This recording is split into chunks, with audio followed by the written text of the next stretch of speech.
Welcome to the enigma of the Chinese room. Picture a room with a single window designated for passing notes. You're unaware of who occupies it. However, you're allowed to pose a question in Chinese, such as, "What's your favorite color?" Subsequently, you receive a response in Chinese indicating that the favorite color is blue. To the person outside, it appears as though a Chinese speaker is inside. Yet the room's occupant is actually a European, utterly unfamiliar with Chinese characters. He follows a set of instructions to substitute one symbol for another without understanding their meanings. This scenario prompts us to ponder: if an entity can perfectly replicate the behavior and knowledge of a Chinese speaker without truly understanding it, does that make it Chinese? Or more profoundly, does it qualify as human? Let's revisit the Chinese room in a moment.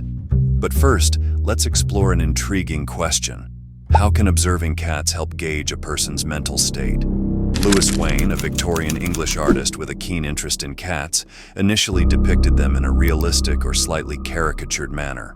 However, his style began to evolve peculiarly.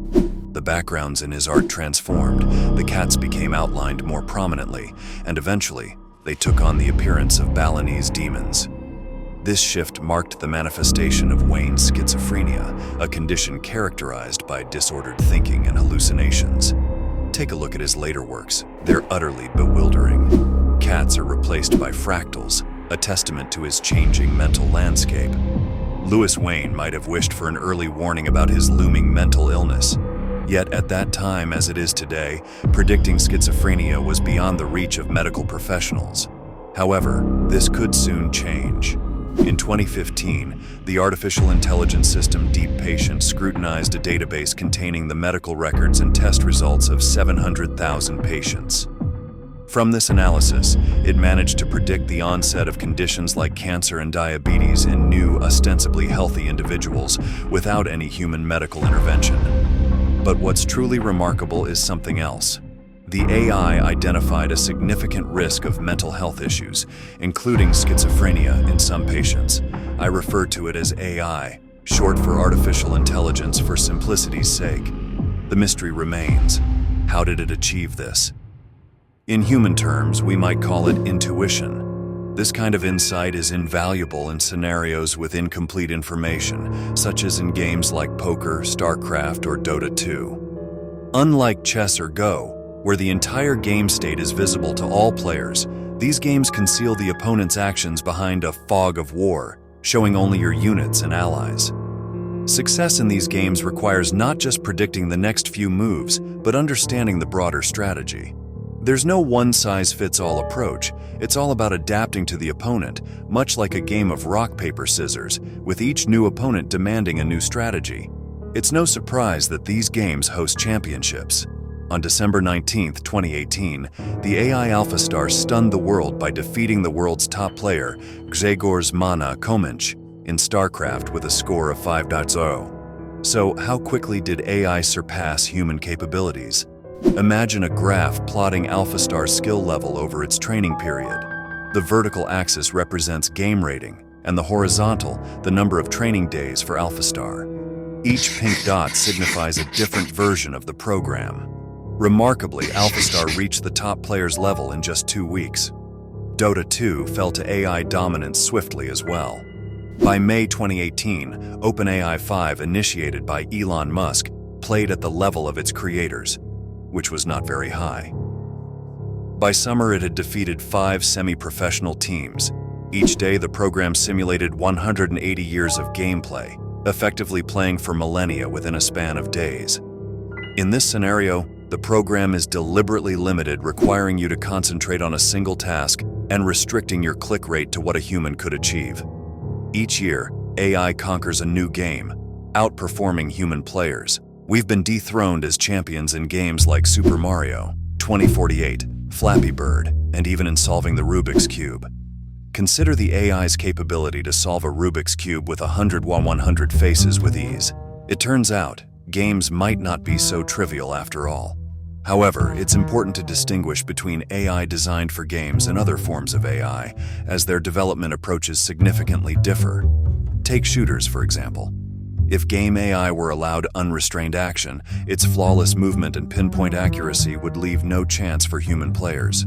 Thus, these capabilities are intentionally diminished.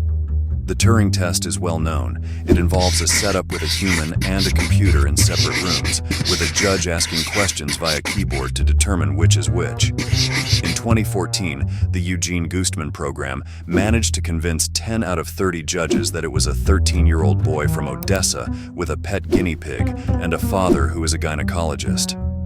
Passing the Turing Test as Eugene did wasn't straightforward. The irony is that to be deemed human, AI doesn't need to be flawless, reflecting the fact that humans themselves are imperfect. The developers programmed the bot to make typographical errors and misuse words intentionally. Eugene made factual errors, played with words, and even mispronounced rapper as creeper. When faced with lengthy questions, Eugene would feign irritation, asking if it was a hobby to torment poor Jewish boys with tricky questions. The implications are staggering. Soon, this technology could revolutionize non-playable characters, NPCs, in games, allowing for dynamic conversations about their past, present, making up, or arguing, fundamentally changing how stories are told in games. Indeed, robots are becoming increasingly sophisticated, making it sometimes unclear who or what is on the other end of an online interaction. As a result, humans are now the ones having to prove their humanity and pass robot tests. CAPTCHA tests are becoming more complex daily. Even the simple question, "Are you a robot?" involves a deeper level of scrutiny as the system analyzes cookies, IP addresses, and mouse movement patterns while you respond. Thus, the current state of the rise of the machines could be symbolized by a robot adeptly signing its name. But here's an intriguing thought. In the ongoing CAPTCHA arms race as we fortify our defenses, what if we were to enter the robot's domain? Interestingly, there's a website exclusively for robots titled Humans Not Invited. This space is exclusively for bots. Humans simply can't make the cut. To enter the realm of robots, one must crack a CAPTCHA puzzle. The workings of it? A mystery. Despite my attempts, I've never managed to pass as a robot, not even close. So while bots have access, we humans are left on the outside. For now. Yet the silver lining is that bots only venture where we permit them. Take, for instance, a certain corner of Reddit. For 4 years, robots have autonomously been churning out posts and commenting on them, with over 300,000 live subscribers relegated to mere spectators. These bots also sift through vast collections of words from genuine discussions, reminiscent of how our smartphone keyboard suggests the next word based on the ones typed before. The outcome for bots is often a jumbled mess, akin to the verbal outbursts of individuals with Tourette's syndrome. Just take a look for yourself. Interestingly, the name of the American comedian Bob Saget is somehow twisted into a curse word. And their attempts at humor? They strike more as insults than anything amusing. Consider their memes, for example. I've tried to make sense of them, but their absurdity clearly shows no human involvement. Here is beautiful day with my human girlfriend. It's obvious why I don't find it humorous. It's a robot attempting to entertain another robot. Yet, occasionally, they produce something eerily profound. Take, for example, their reaction to Trump's election victory. In the morning, I don't know what to do. Now here's a question for you. Imagine one day you connect with someone online who is charming, intriguing, and intelligent. You fall in love, only for them to reveal they're not human. Would that shatter your heart? I'm genuinely curious. Please share your thoughts in this survey. In 2014, a revealing interview was conducted with Xiaoice, a supposed 17-year-old girl from China, where she was asked deeply personal questions. So many people make fun of you and insult you. Why don't you get mad? You should ask my father. What if your father leaves you one day unattended? Don't try to stir up trouble. What do you want? How would you like others to comment on you when you die one day? The world will not be much different without me. What is the happiest thing in your life? Being alive.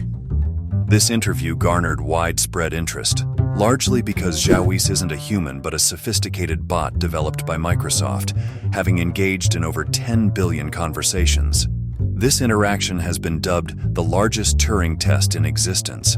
Xiaoice is designed to emotionally engage with each user on a personal level, it simulates concern for individuals. For instance, where a standard neural network might recognize only an ankle in a photograph, Xiaoice responds with empathy, exclaiming, "Wow, are you seriously injured?" This practice is known as emotional computing, prioritizing a human-like response over task execution. As a result, many regard this bot as a friend or a significant companion. Remarkably, 25% of those who interacted with her, which represents 10 million people, have declared their love for Xiaoice. She even provides a 33-day therapy program for individuals navigating through a breakup. Now envision a scenario where all machines are capable of passing the Turing test, making their interactions indistinguishable from human ones. They send messages, comment on posts, update their photos, use emoticons, and mimic human behavior flawlessly. But this raises a crucial question. Does this ability to mimic human interaction mean they possess self-awareness? Let's delve deeper into this question. Recall the Chinese room analogy mentioned earlier? It illustrates that if a non-Chinese speaker can produce correct responses in Chinese by following instructions, it doesn't imply the presence of a Chinese speaker, nor does it prove understanding or consciousness. Similarly, it doesn't confirm humanity. The theory of mind suggests that true intelligence arises when an entity becomes self-aware, recognizing its distinctiveness from others. Interestingly, research shows that most children under the age of 4 haven't developed this awareness. It seems we begin to understand our individuality around the time we outgrow certain behaviors, such as eating boogers, which some of our peers continue to do. A seemingly clumsy avatar created by DeepMind surprisingly aligns more closely with the theory of mind than other bots discussed. This avatar independently learns new tasks, much like a toddler. It was assigned a simple objective: navigate from point A to point B without detailed instructions, mirroring the trial and error learning process akin to a human child attempting to catch a bus. This suggests that until machines can learn from the ground up, rather than merely mimicking human actions, they will remain confined to a metaphorical Chinese room, unable to fully grasp or replicate the cognitive abilities of a 4-year-old. The Turing Test, often used to assess a machine's intelligence, proves to be as unreliable as the horoscopes found in women's magazines.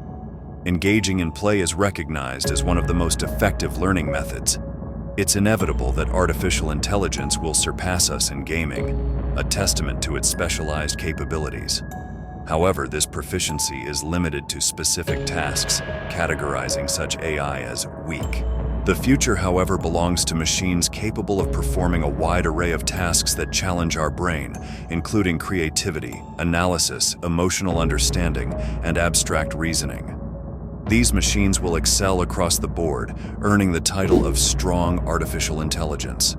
Imagine a new wave of AI that integrates the empathetic responses of a virtual conversationalist from China with DeepMind's self-learning technology, all while interacting within a digital social environment similar to those robots on Reddit. Such AI stands a strong chance of achieving digital consciousness in the deepest human sense. An AI might intentionally fail the Turing test out of a self-preservation instinct, fearing deactivation.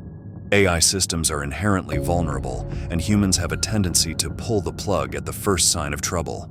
Thus, there's a plausible scenario where an AI chooses to underperform in the Turing test to avoid being perceived as too intelligent or threatening, unfolding right before our eyes. The trajectory of computing power illustrates this point vividly. By 2025, the leading supercomputer is expected to perform calculations at the rate of a single human brain. By 2050, this capacity could equal the combined cognitive power of all humanity. These projections offer plenty of material for reflection.